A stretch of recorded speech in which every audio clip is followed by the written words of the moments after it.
കൂടെ ജോലി ചെയ്യുന്ന മറ്റൊരാളെയും ഒരുമിച്ച് വീടിനുള്ളിൽ കണ്ട യുവാവ് രണ്ടുപേരെയും മർദ്ദിച്ചു കൊന്നു.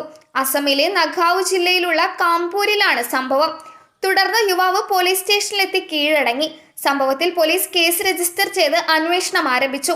ജയന്താസ് എന്ന 30-കാരനാണ് പോലീസ് കസ്റ്റഡിയിലുള്ളത്. ഇയാളുടെ ഭാര്യ ഗീത റാണി, ഭാസ്കർനാഥ് എന്നിവരാണ് മരിച്ചത്.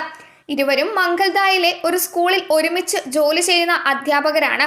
ഗുവാഹത്തി ആസ്ഥാനമായി പ്രവർത്തിക്കുന്ന ഒരു കമ്പനിയിൽ ജോലി ചെയ്യുന്ന ജയന്താസ് ജോലി ആവശ്യാർത്ഥം അവിടെയായിരുന്നു താമസം. കഴിഞ്ഞ ദിവസം വീട്ടിലെത്തിയപ്പോഴായിരുന്നു സംഭവം. ഇയാളും ഭാര്യയും താമസിക്കുന്ന വാടക വീടിനടുത്തായി ഭാസ്കർനാഥും വാടകയ്ക്ക് താമസിച്ചിരുന്നു. ജോലി സ്ഥലത്ത് നിന്ന് ജയന്താസ് വീട്ടിലെത്തിയപ്പോൾ ഭാര്യയും ഭാസ്കർനാഥും വീട്ടിലുണ്ടായിരുന്നു. ഇതേ ചൊല്ലി ഇവർ തമ്മിൽ രൂക്ഷമായ വാദപ്രതിവാദം നടന്നു. ഇതിനൊടുവിൽ വടികൊണ്ട് അടിച്ച് ഇരുവരെയും കൊലപ്പെടുത്തുകയായിരുന്നു.